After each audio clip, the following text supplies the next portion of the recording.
وإذ علمتك الكتاب والحكمة والتوراة والإنجيل وإذ تخلق من الطين كهيئة الطير بإذني فتنفخ فيها فتكون طيرا بإذني.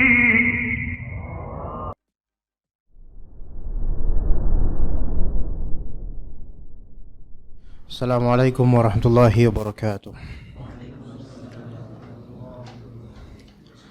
Innal hamdalillah nahmaduhu wa nasta'inuhu wa nastaghfiruh wa na'udzu billahi min shururi anfusina wa sayyiati a'malina. May yahdihillahu fala mudilla lahu wa may yudlil fala hadiya lahu. Asyhadu an la ilaha illallah wahdahu la syarika lahu wa asyhadu anna Muhammadan abduhu wa rasuluhu la nabiyya ba'dahu. يا أيها الذين آمنوا اتقوا الله حق تقاته ولا تموتن إلا وأنتم مسلمون فإن أصدق الحديث كتاب الله وخير الهدي هدي محمد صلى الله عليه وسلم وشر الأمور محدثاتها وكل محدثة بدعة وكل بدعة ضلالة وكل ضلالة في النار أما بعد. طيب آخر الحديث وين؟ Di mana hadis terakhir kita pelajari sebenarnya? An al-Mughirah bin Syu'bah, yaitu qala Nabi sallallahu alaihi wasallam khudhil da'wah, itu ya.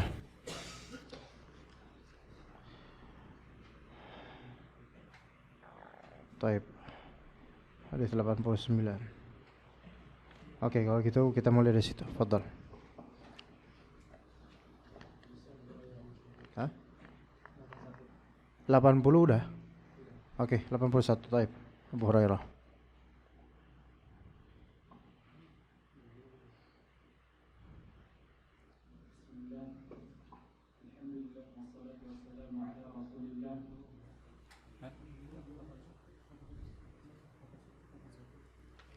وعلى آله وصحبه أجمعين أما بعد.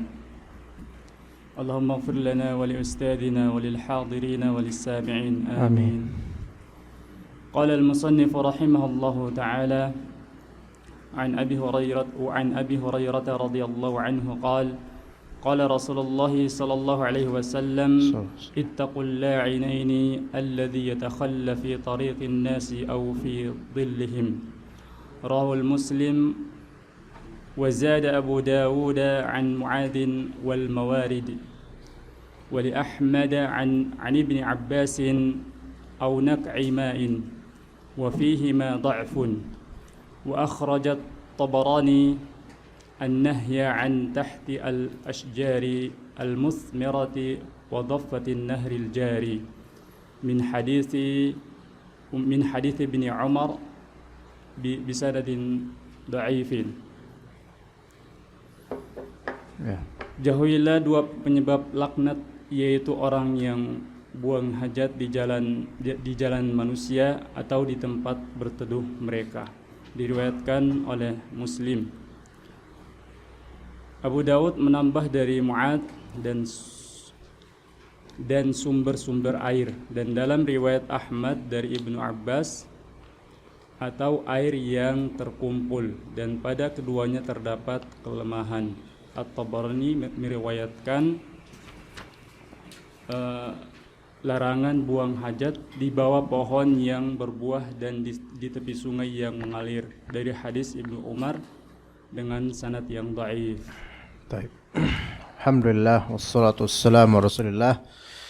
Di sini penulis yaitu Ibnu Hajar Al-Asqalani rahimahullah ingin menyebutkan beberapa riwayat yang tersadurkan di dalamnya larangan demi larangan berkaitan dengan menunaikan hajat dan juga kondisi manusia dan juga efek terhadap amarah manusia tentang menunaikan hajat. Dari hadis Abu Hurairah, kemudian hadis Muadz, hadis Ibnu Abbas, yang mana dan hadis Ibnu Umar, yang mana dari 4 hadis ini yang sahih secara sanad hanya hadis yang pertama, yaitu hadis Abu Hurairah diriwayatkan oleh Muslim. Dan hadis-hadis berikutnya maka secara makna itu menjadi syawahid, yaitu pendukung akan hadis Abu Hurairah radhiyallahu anhu secara makna. Kita baca dari Abu Hurairah radhiyallahu anhu, Rasulullah SAW bersabda, "Ittaqul la'inain." Jauhilah oleh kalian 2 hal yang menyebabkan orang-orang melaknat. 2 hal yang menyebabkan orang-orang melaknat. Ini la'inain, ini lafal riwayat Abu Dawud dari Muadz. Adapun lafal riwayat Muslim sebenarnya ittaqul la'anain. Ittaqu al-la'anain. Maknanya serupa. Ya. Apa artinya? Yaitu jauhilah oleh kalian 2 hal yang menyebabkan laknat. Yaitu menyebabkan manusia melaknat. Apa itu laknat yang dimaksud? Maksud bisa 2 hal. Imma laknat di sini yaitu mengutuk dengan menyebut kalimat laknat, terlaknatlah fulan yang melakukan ini, atau terkutuklah orang yang melakukan ini, laknat. Atau laknat dalam makna umum, yaitu ad-du'a bisyarr, mendoakan keburukan itu laknat. Mendoakan keburukan itu laknat secara makna umum. Ya. Termasuk misal tulisan di sebuah sudut di pemukiman, siapa yang buang sampah di sini semoga mandul misalnya. Ini kan doa keburukan, dan ini termasuk laknat dari makna umum. Ya, bukan makna khusus seperti melaknat, ya, tetapi dia makna umum dengan makna doa keburukan. Itu termasuk. Lafal ittaqul la'inain, jauhilah oleh kalian 2 hal yang menyebabkan laknat orang kepada sahibnya, kepada kalian pelakunya. Dari lafal ini ada faedah bahwasanya segala hal yang dibenci oleh manusia berupa kemunkaran yang merugikan orang lain, maka wajib untuk kita hindari. Perbuatan yang menyebabkan orang lain murka tanpa hak, maka wajib kita hindari. Maka makna juga secara makna luas termasuk buang sampah sembarangan di spot yang dimurkai oleh manusia, atau di spot yang orang-orang ingin menjaga kelestariannya, maka ini masuk dalam maknanya ini. Ya, memang dalam hadis ini seperti ada pengkhususan di 2 hal saja, tetapi secara makna terkiaskan dengannya, yaitu hal-hal yang semakna dengan 2 ini, membuang kotoran, sampah, dan hal-hal yang buruk di tempat yang orang-orang tidak merestui hal tersebut. Ya, terjadi pada tempat itu. Ittaqul la'inain. Yang pertama, allazi yatakhalla fi tariqin nas. Itu pertama. Yang kedua, au fi dhillihim, yaitu orang yang yatakhalla fi tariqin nas. Takhalla berarti sini maknanya apa? Yataghawat. Ya, yataghawat yaitu BAB, dominannya itu di tempat tariqin nas. Maksudnya tariqin nas yaitu tariq allazi atau mawdi' atau tariq allati yamurru biha an-nas, yaitu tempat atau jalan yang dilalui oleh orang. Ya. Baik ini di tengah-tengah tariq atau di sampingnya. Karena sampingnya itu pun juga berpotensi diinjak oleh manusia. Begitu. Yang kedua, au fi dhillihim, atau taghawud BAB di dhil. Dhil adalah naungan, tempat yang dijadikan manusia untuk bernaung dari hujan, bernaung dari panas, atau beristirahat. Ya, maka dua hal ini dilarang. Kalau di riwayat Abu Dawud ditambahkan, dan riwayat ini riwayat tambahan dari Abu Dawud, dari Ahmad, dari At-Tabrani, ini dalam rangka menjadikan syahid dan juga bukan memperkuat, menjadikan syahid dan juga memberikan ziyadatul makna, tambahan makna, tambahan jenis juga. Dalam riwayat Abu Dawud di antara yang dilarang yaitu al-baraz fil mawarid. BAB al-baraz itu maknanya, makna asalnya adalah yaitu al-makan al-fadhi atau al-fadha al-wasi', tempat yang sepi, yang luas, ya. Tapi maksud di sini adalah al-ghaid. Al-baraz adalah al-ghaid, yaitu BAB. BAB di mawarid, jama' dari mawrid, artinya sumber air atau mata air. Ya, sumber air atau mata air dan semisal itu, semakna dengan sumber air atau mata air. Ya, memang air itu akan mengalir, betul, tetapi kalau kita lakukan atau seorang melakukan BAB di sumber mata air, tentu itu akan dilaknat atau didoakan buruk atau dicela oleh orang-orang. Itu dalam riwayat Abu Dawud. Dalam riwayat Imam Ahmad, au naq'ima, yaitu BAB di naq'ima. Apa arti naq'nya ma? Yaitu mujtama'al ma, perkumpulan air seperti sendang, belumbang, kolam, genangan yang dimanfaatkan atau genangan pada umumnya. Maka jangan BAB di tempat seperti itu. Apalagi ternyata itu ada ownernya, atau tempat tersebut dimanfaatkan oleh manusia untuk cuci tangan, cuci kaki, cuci piring dan semisalnya. Seperti belumbang atau petak kolam yang biasa petani sediakan di di sawah, ya kan. Kadang-kadang ada sengaja, ini bagian khusus, mungkin diameternya hanya 2 kali 2 meter atau sekitar itu, khusus untuk petani-petani yang mau cuci kaki setelah macul misalnya, bersihin di situ. Maka ini yang disebut naq'ima, bisa seperti ini. Ya. Dalam riwayat At-Tabrani, larangan di sini masuk ke larangan BAB an tahtil asjaril muthmirah, yaitu BAB di bawah pohon-pohon yang muthmirah. Nah, muthmirah itu berbuah.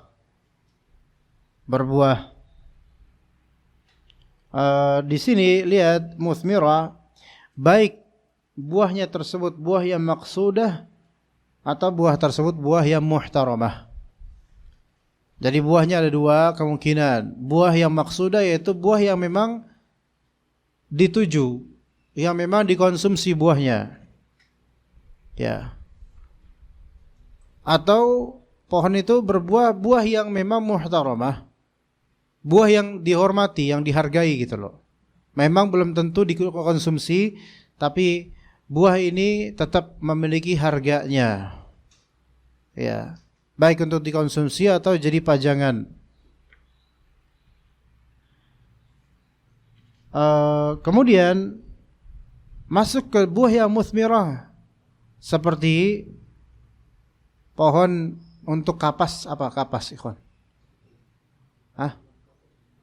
Kapuk, ya, pohon kapuk. Ya, maka termasuk juga larangan itu. Memupuk akar pohon kapuk dengan tinja antum misalnya, masuk ke dalam larangan ini.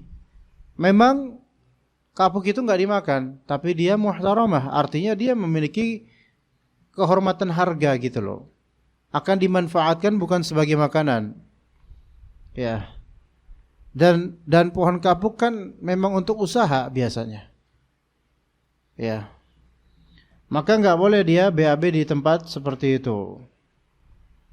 Kenapa? Loh kan kalau misalnya pohon yang berbuah dan buahnya itu kita akan makan, manusia akan memakannya seperti mangga dan semisalnya, maka larangan ini zahir sebabnya. Sebabnya apa? Dikhawatirkan itu akan berefek pada bagaimana buah itu nanti, atau pemanfaatan dari pohon itu, mungkin batangnya atau apa dari pohon yang batangnya bisa dimakan, itu kan berefek rasanya.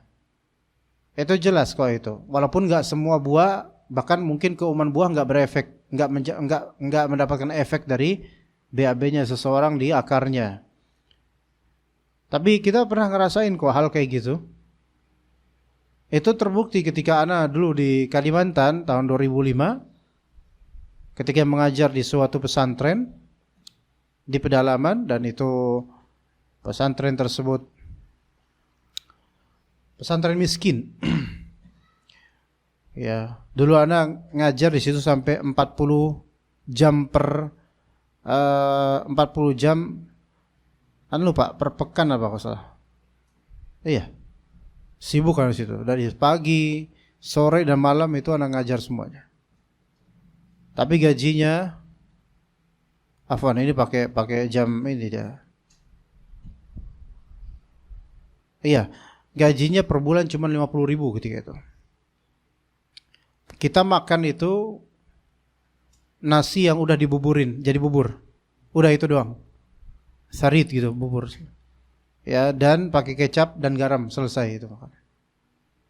Kemudian kadang makan pakai mie karena ada bantuan. Itu udah enak itu.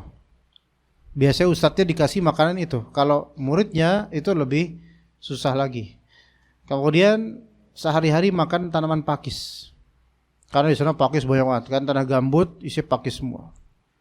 Itu udah baik, itu udah bagus. Sayur pakis cuma pakai garam sama apa gitu udah jadi sayur pakis.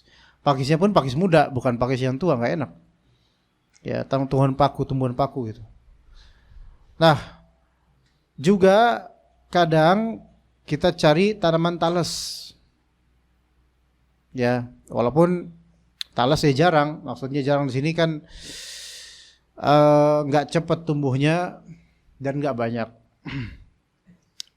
Jadi sayur talas itu yang batangnya, tapi kan nggak semua talas batangnya bisa dijadikan sayur, ya kan? Batang yang muda, tapi yang nggak, jangan yang tua-tua amat ya.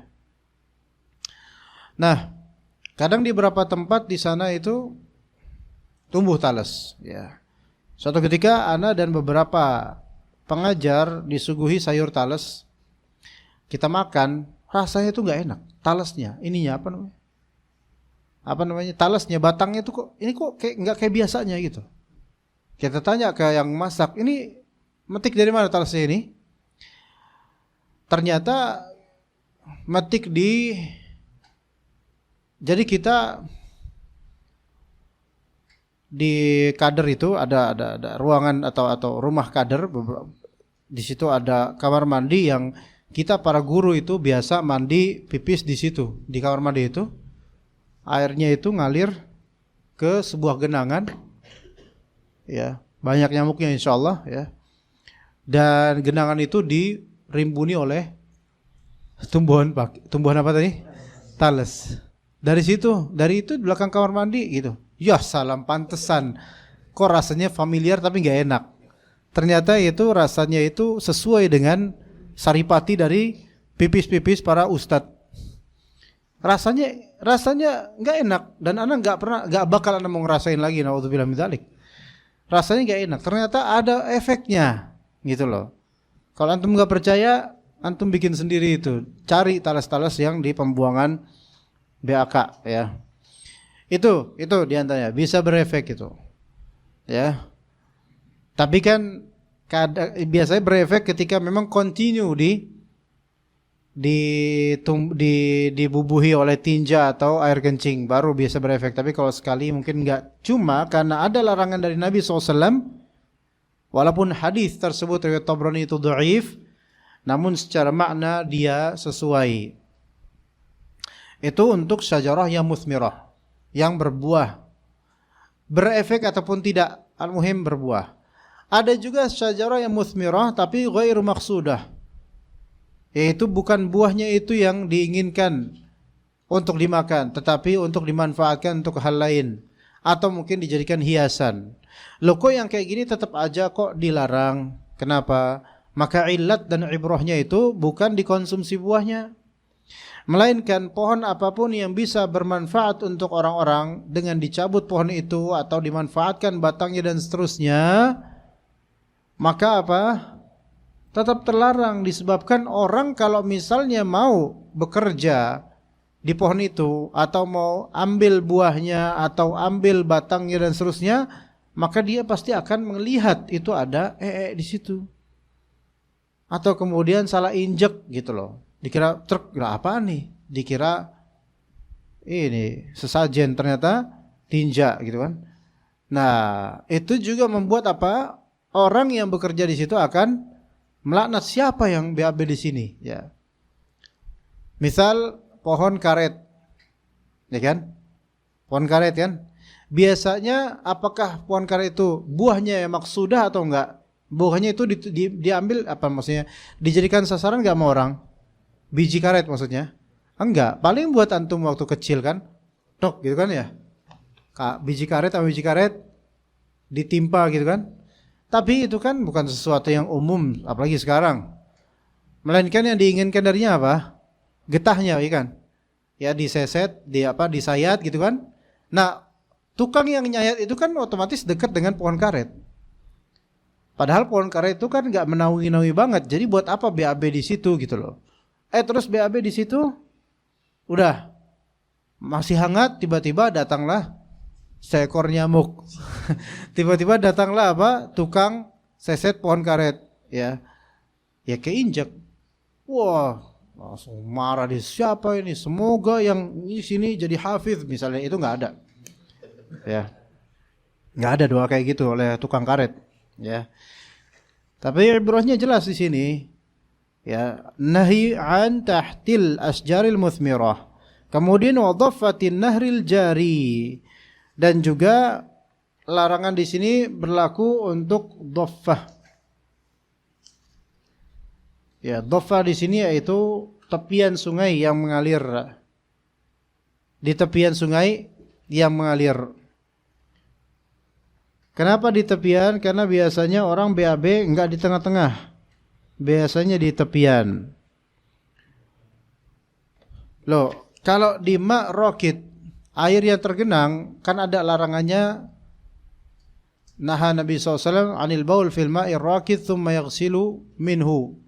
Rasulullah SAW melarang untuk pipis di air tergenang menetap, alladzi la yajri, kemudian dia mandi darinya. Itu larangan ada untuk air tergenang. Lah air mengalir, ada juga larangan jika berpotensi hasil dari BAB-nya itu akan terkena dengan orang yang nanti dapat aliran itu. Tapi kalau aliran deras, maka insya Allah tidak masalah. Karena aliran deras, imma itu bendanya akan hancur, produksi antum akan hancur segera, atau kalaupun tetap kekeh nggak hancur-hancur, orang yang ada akan menyapanya kemudian nggak bakal nangkep, ya kan? Ya enggak? Ada lele kuning, ada lele, tangkap nggak bakal, ya kan? Jadi insya Allah nggak begitu berefek, ya. Tapi di sini dhaffah, yaitu tepian.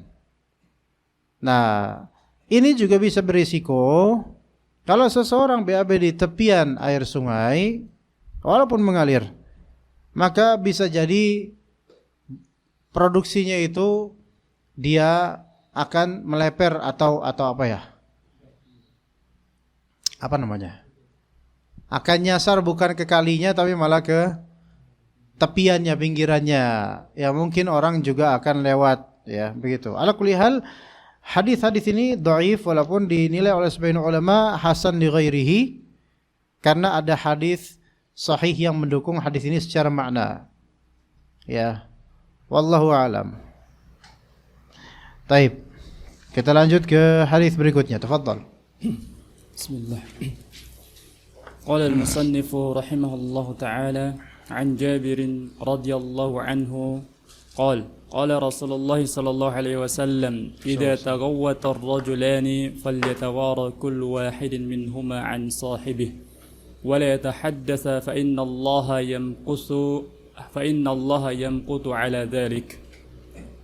Apabila dua orang buang hajat, maka hendaknya masing-masing dari keduanya menutupi diri dari temannya, dan janganlah keduanya berbincang-bincang karena Allah memurkai hal itu. Diriwayatkan dan disahihkan oleh Ibnu Sakan dan Ibnul Qattan, dan hadis ini dinyatakan cacat.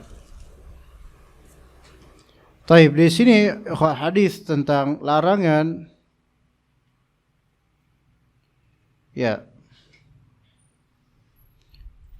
larangan untuk menzahirkan diri selagi menunaikan hajat, dan juga larangan saling berbicara. Kata Nabi SAW dalam hadis riwayat Jabir, dan hadis ini hadis yang juga ma'lul, cacat, lemah karena muttarib, ada sisi goncang di matan hadisnya, dan juga di bagian sanadnya juga bermasalah. Kata Nabi SAW, "Idza taghawwata ar-rajulani falyatawara kullu wahidin minhuma an sahibih." Jika dua orang sedang menunaikan hajat, menunaikan hajat di sini masuk ke dalamnya BAB dan BAK. Namun BAB itu lebih ditekankan karena taghawwata itu asal maknanya BAB. Namun semakna dengannya BAK. Karena sama-sama menunaikan hajat. Ya, tapi taghawwata itu BAB. Maka apa yang diperintahkan? Falyatawara kullu wahidin minhuma an sahibih. Maka hendaklah masing-masing dari keduanya menutupi diri dari temannya. Ya. Semakin tertutup semakin afdal sebenarnya.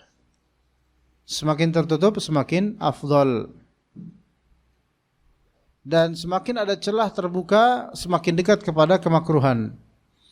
Makanya di beberapa kantor, kalau di sini benar bagus tertutup, tapi di beberapa kantor antum BAB risih.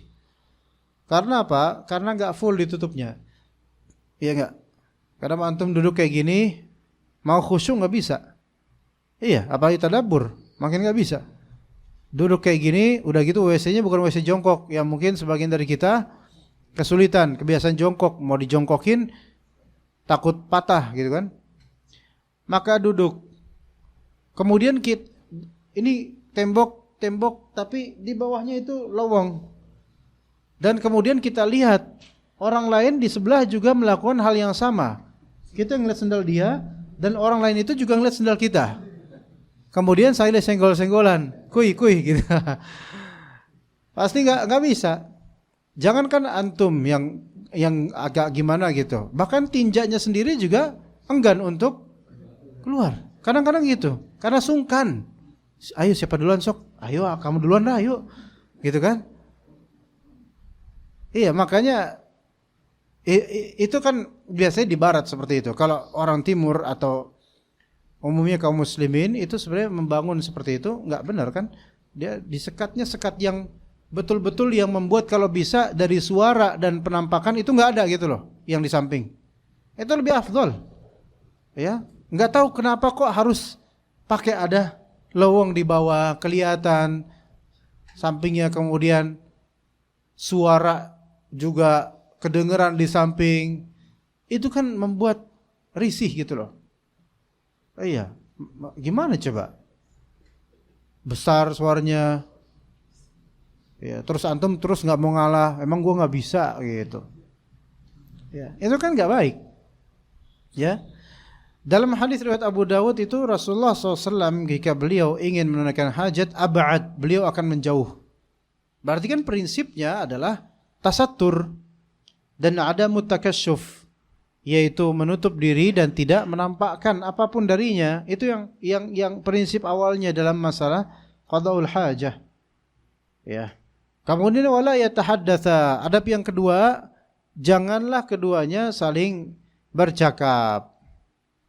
Ya, wala yatahaddatsa. Jadi dua orang ini jangan saling menzahirkan satu sama lain dan jangan saling bercakap. Udah belum? Nah, kalau itu biasanya ibu-ibu yang nanya kayak gitu ke anaknya yang sedang di kamar mandi untuk melatih anaknya biasa sendirian di kamar mandi. Udah belum nak?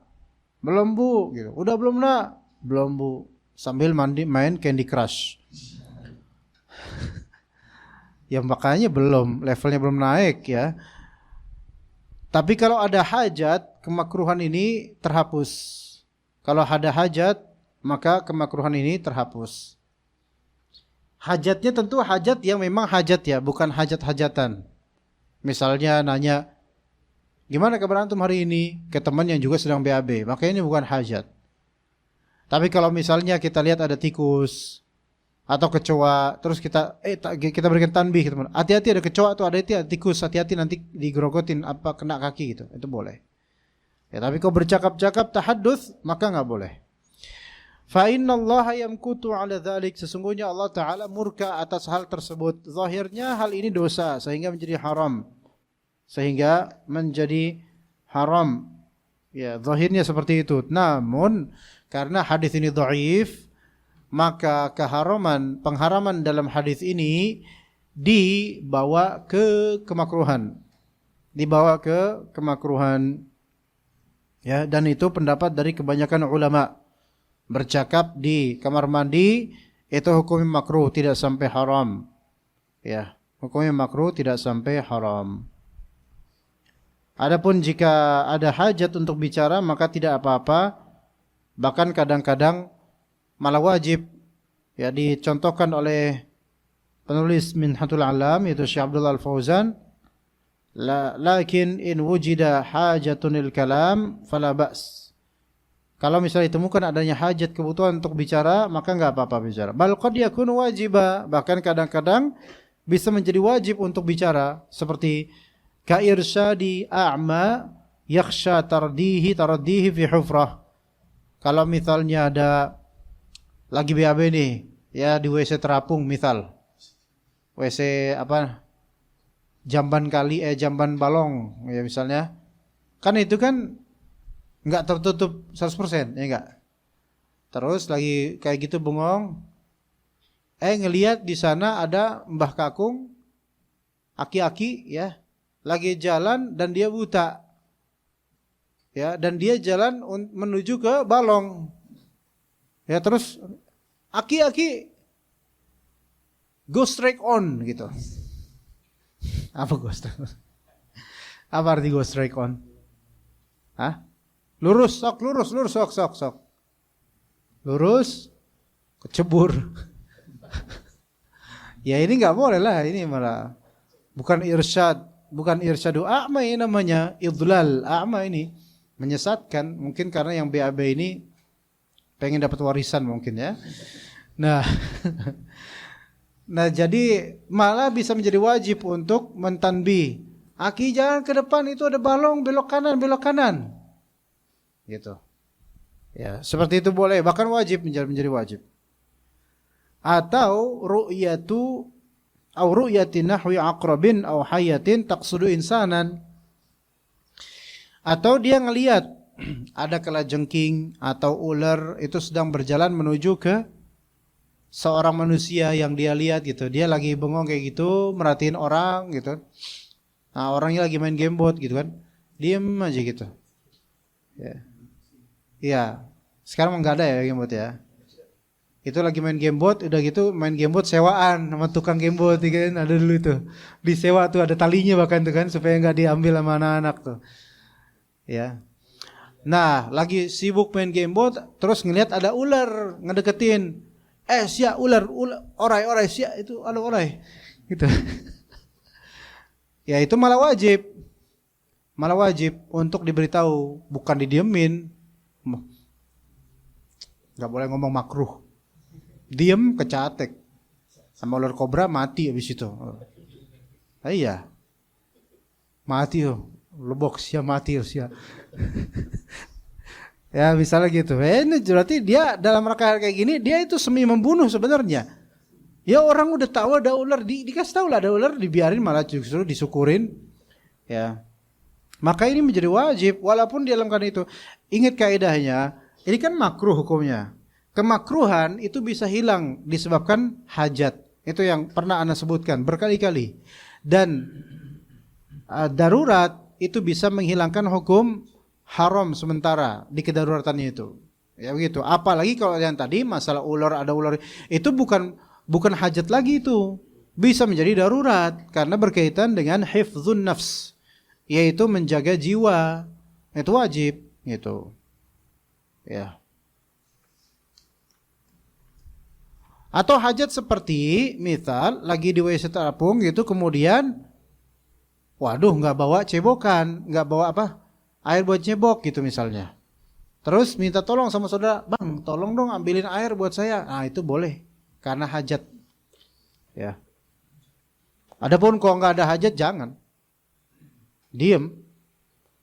Lagi tamanni berangan-angan dong itu. Lagi tafakur, tadabbur, ya.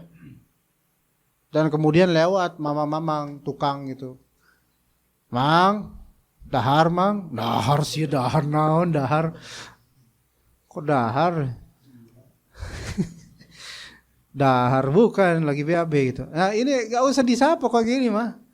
Ya mamangnya juga ngapain nyapa gitu loh ya. Orang lagi konsentrasi, biarin aja. Taib lanjut, fadl.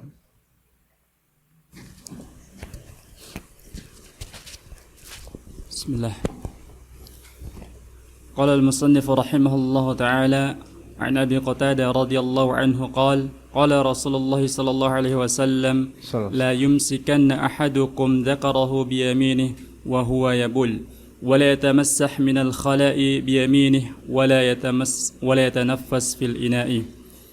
Janganlah salah seorang dari kalian memegang kemaluannya dengan tangan kanannya pada waktu kencing. Janganlah mengusap dengan tangan kanannya ketika buang hajat, dan janganlah bernafas di dalam bejana. Muttafaqun alaih, dan lafadznya adalah lafadz Muslim. Ahsan.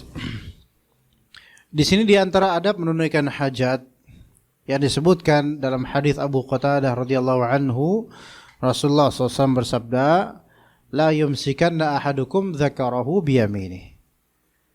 La yumsikanna. Di sini ada nun taukid. Nun taukid musyaddadah menunjukkan penguatan agar jangan lakukan itu. La yumsikanna, jangan sekali-kali menyentuh. Ya, jangan seorang dari kalian sekali-kali menyentuh zakarnya dengan tangan kanannya. Terjemahannya apa tadi? Ya, antum kalau misalnya melihat terjemahannya hanya janganlah salah seorang dari kalian memegang kemaluannya dengan tangan kanannya pada waktu kencing. Namun kalau antum lihat detail dari lafal yumsikanna, maka nun taukid ini memberikan ziyadatul makna wa ta'kid.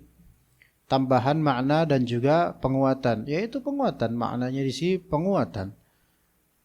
Jangan seorang dari kalian, jangan pernah seorang dari kalian memegang masaka yamsiku atau amsaka yumsiku, memegang dengan menahan.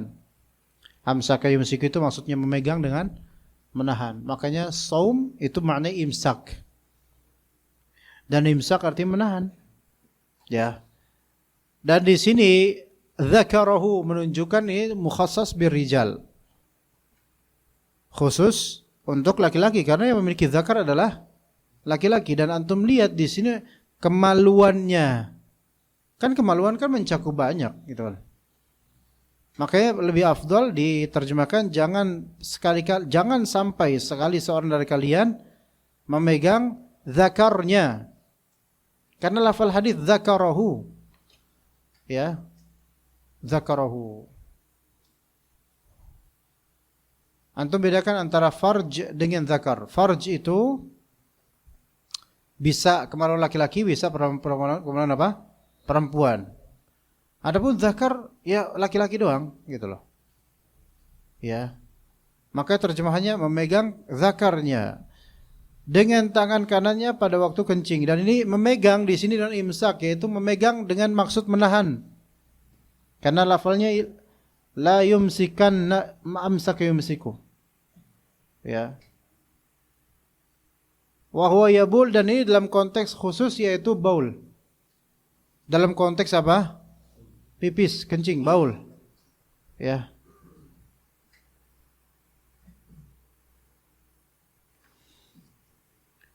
Wala, ya sampai itu dulu. Coba di situ dulu. Apakah memegang zakar dengan tangan kiri dimakruhkan itu secara muqayyad, terikat dengan konteks kencing, atau secara mutlak dalam semua konteks? Ya, apakah larangan di sini?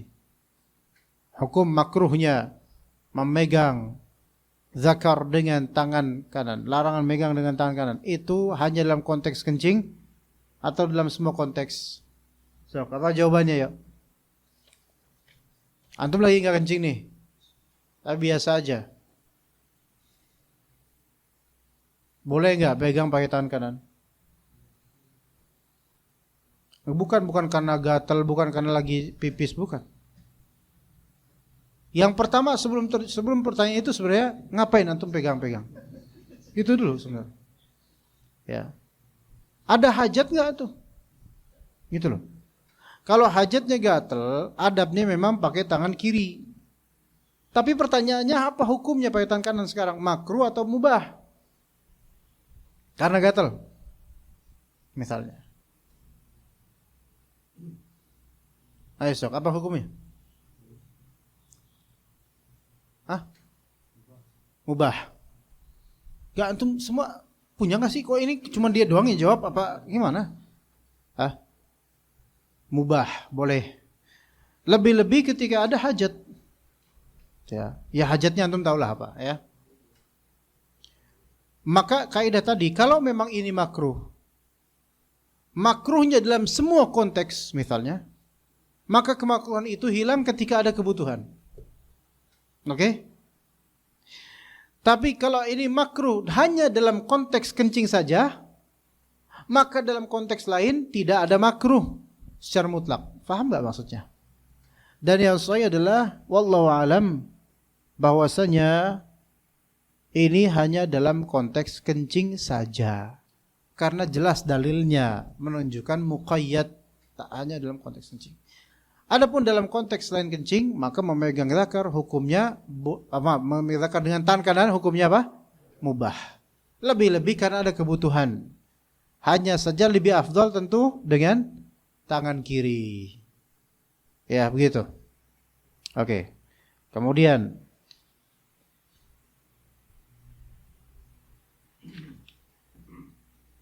wala yatamassah minal khala'i biyamini, dan jangan dia tamassah, cebok di sini, mana tamassuh di sini cebok. Dengan tangan kanannya, jangan dia cebok dengan tangan kanannya, inti gitu. Istinja dengan tangan kanan. Oke. Istinja dengan tangan kanan. Mengusap, maksudnya mengusap apa? Mengusap cebok, mengusap karena cebok. Taib, pertanyaan.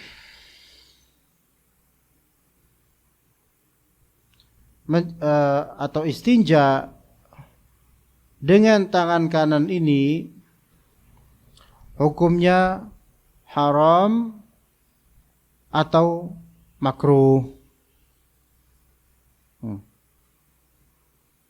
Haram atau makruh di sini?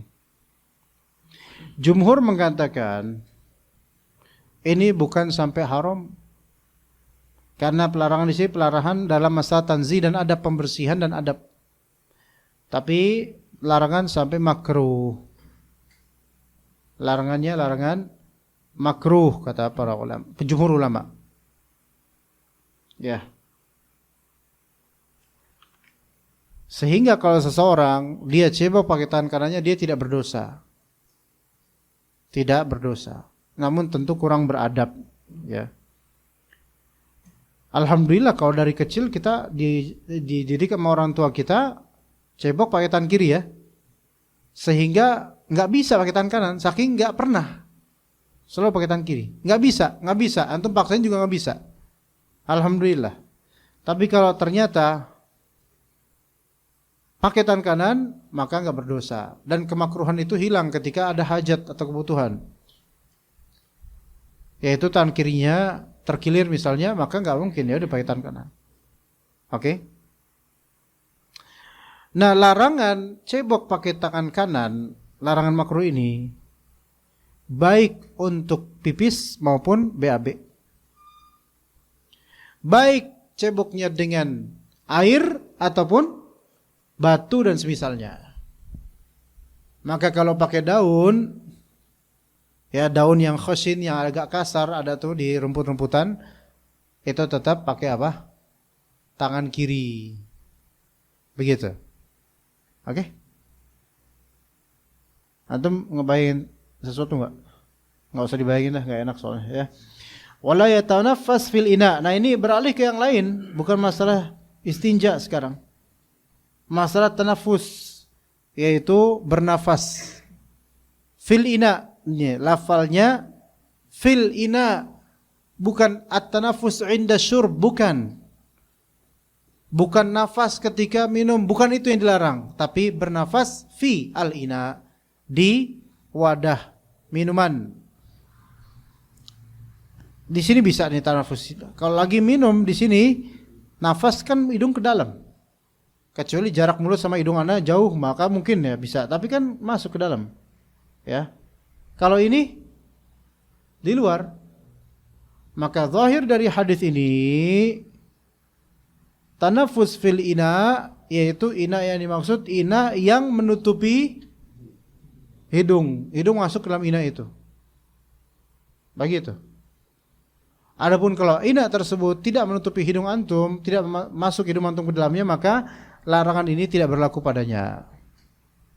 Maka kub, yaitu cup, yaitu gelas seperti ini, dilarang antum nafas di dalamnya ketika minum. Iya, kan nafas di dalamnya ketika minum. Pas nggak lagi minum, kan antum nggak nafas di sini ya. Ngapain coba antum coba ini? Nggak gitu. Dalam redaksi lain, hadis Ibnu Abbas, tanafus dan nafakh itu dilarang. Tanafus itu nafas, nafakh itu niup. Dalam hadis yang diriwayatkan oleh Abu Daud dan Tirmidzi dari Abdullah bin Abbas radhiyallahu anhuma, naha Rasulullah SAW an yutanaffasa fil ina'i aw yunfakha fihi. Nabi SAW melarang bernafas di dalam bejana atau wadah minuman. Dan Nabi SAW melarang apa? Minuman itu ditiup, itu dilarang. Dan pelarangan seperti ini pelarangan wallahu alam makruh. Ya, pelarangan makruh. Lah terus gimana kalau kita minum di mug atau ya di mug, yaitu di apa? Cangkir kayak gini. Kita mau minum tapi mau nafas juga. Ya udah, selesaikan dulu minum sebentar, napas, terus minum lagi. Napas gitu. Ya. Seperti itu adabnya. Taib. Dan kata para ulama, apa hikmahnya? Hikmahnya adalah diantaranya nafas di dalam ina, ya, nafas di dalam wadah minuman itu berpotensi mengotori minuman. Bisa aja antum lagi nafas, kuman-kumannya ke minuman itu. Atau mungkin ada upil yang keluar misalnya, atau hal lain. Ya, dan juga bisa mengakibatkan amrod, yaitu penyakit. Kalau misalnya antum nafas di situ bisa menular, misalnya orang lain yang akan minum di situ.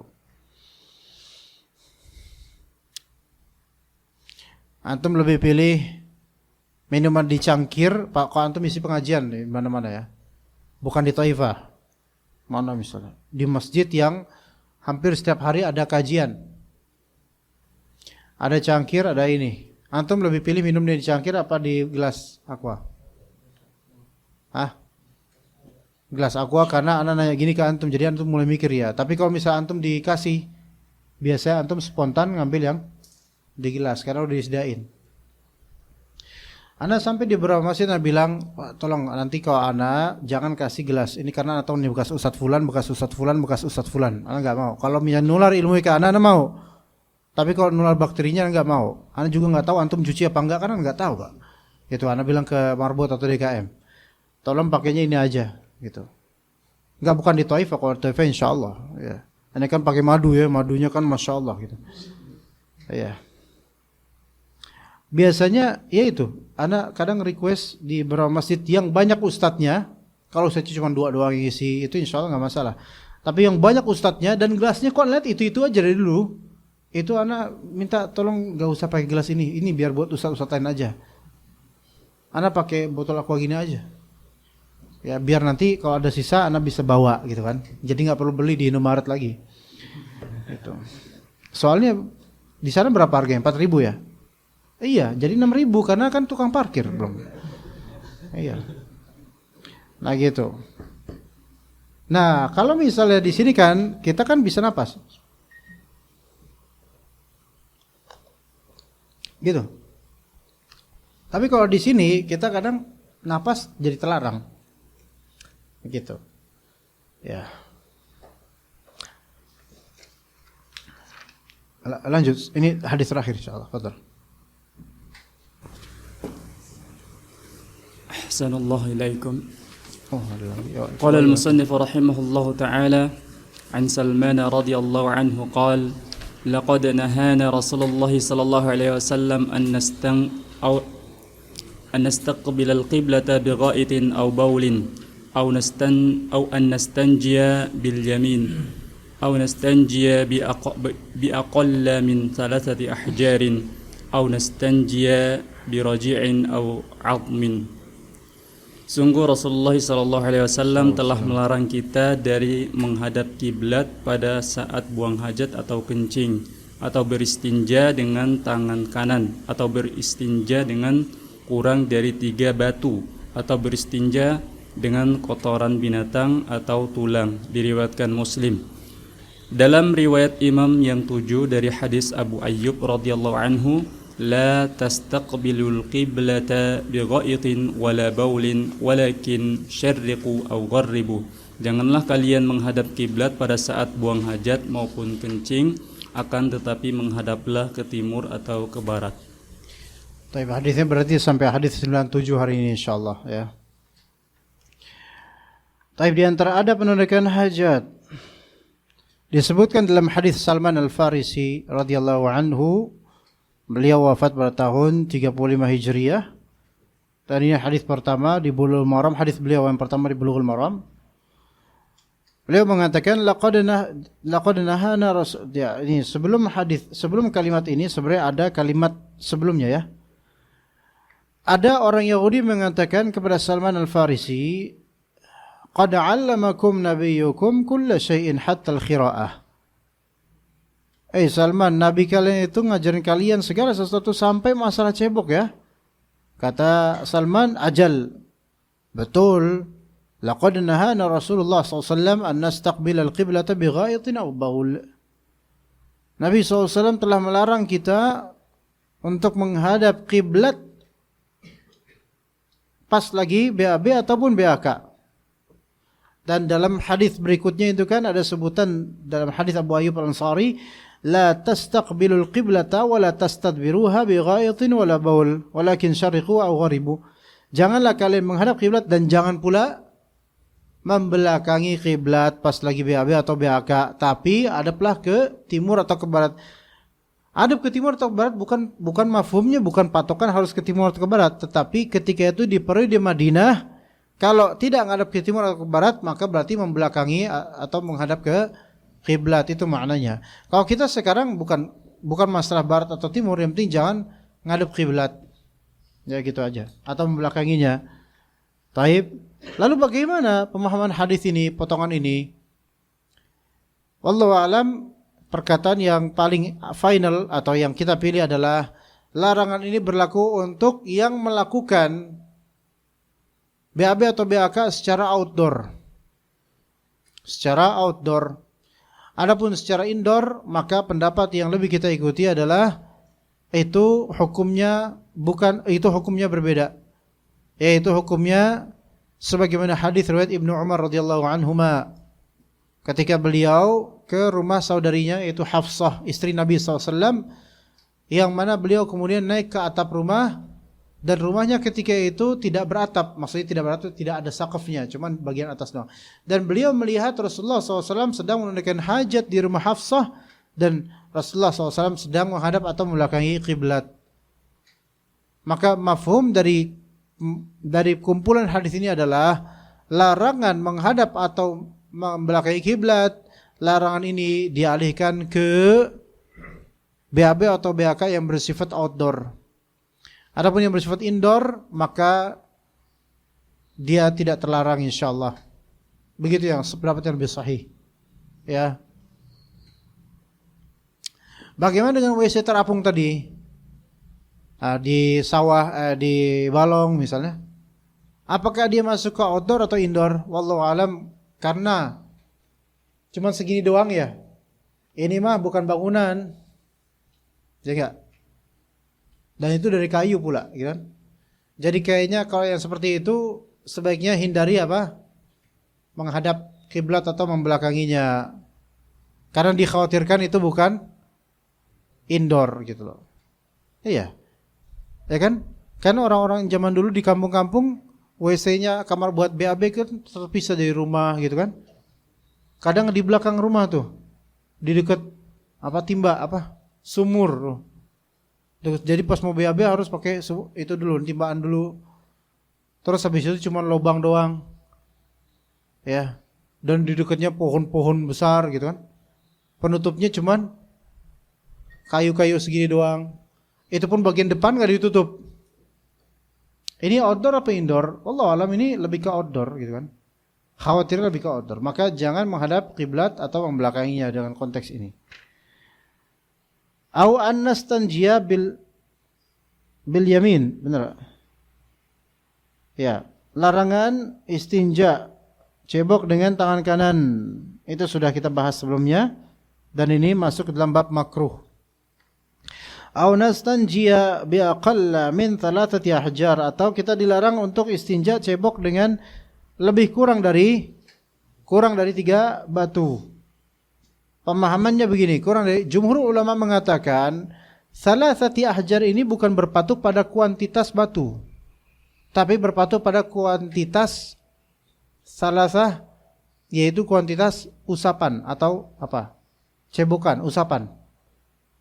Jadi bukan 3 ahjar, memang mudhaf ke ahjar, dinisbatkan ke batunya, tapi bukan kuantitas ini, bukan di kuantitas batunya yang lebih sahih, melainkan kuantitasnya di kuantitas apa? Usapannya. Faham gak maksud ana?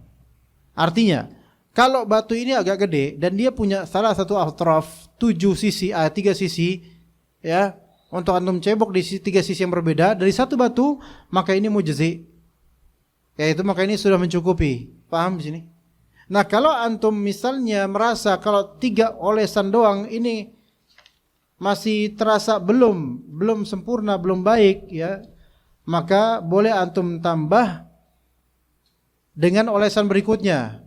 Tapi kalau 4, antum tambah lagi sampai 5. Kalau 6, antum tambah lagi sampai 7. Yaitu ganjil. Kata Nabi SAW, man istajmara falyutir. Barang siapa yang beristijmar, maka hendaklah dia ganjil dalam istijmarnya. Pakai tisu juga gitu. 1, 2, 3. Nah, itu sebenarnya udah cukup. Tapi kalau antum merasa belum cukup, tambah lagi 4. Tambah lagi enggak? Tambah lagi, walaupun 4 merasa sudah cukup, tapi begitu sunnahnya adalah ganjil untuk istijmar.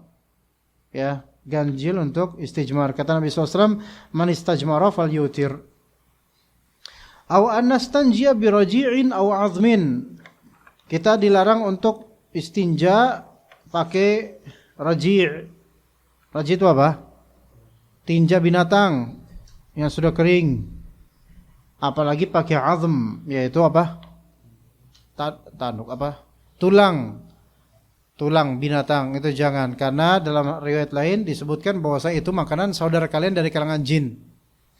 Tapi dalam riwayat tersebut disebutkan itu makanan bagi saudara kita dari kalangan jin jika tulang tersebut memang sudah diberikan bacaan bismillah ketika orangnya memakannya. Wallahu a'lam, ala kulli hal. Itu hal gaib.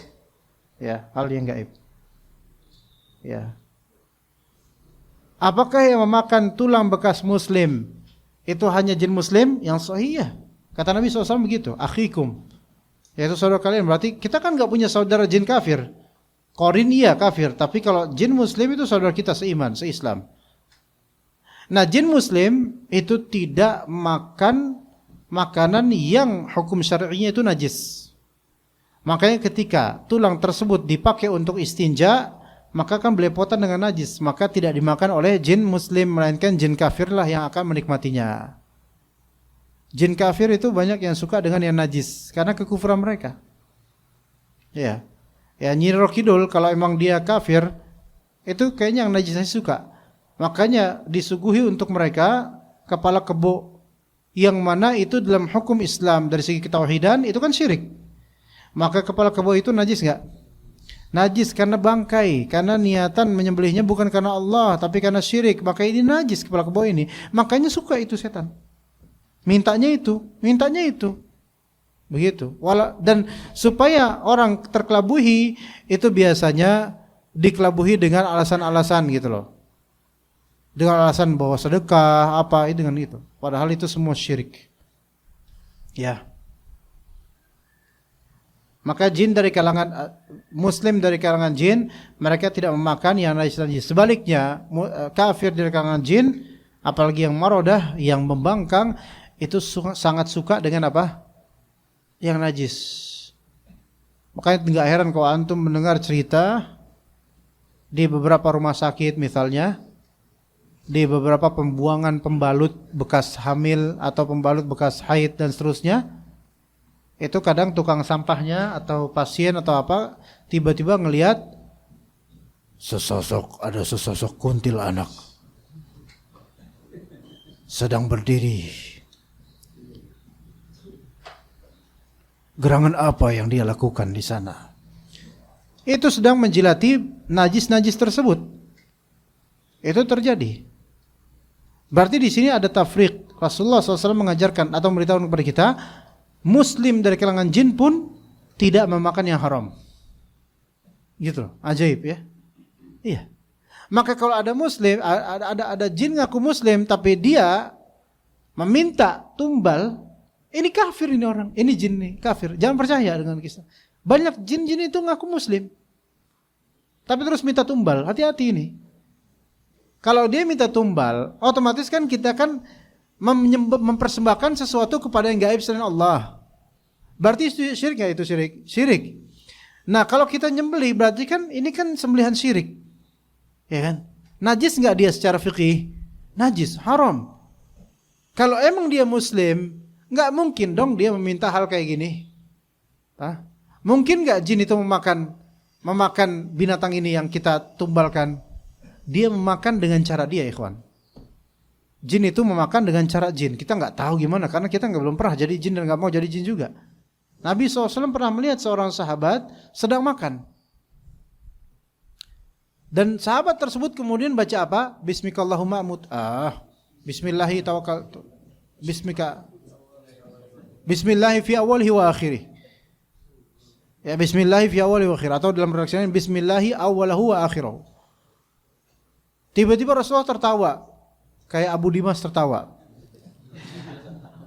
Rasulullah ketawa. Kemudian kenapa ketawa Rasulullah?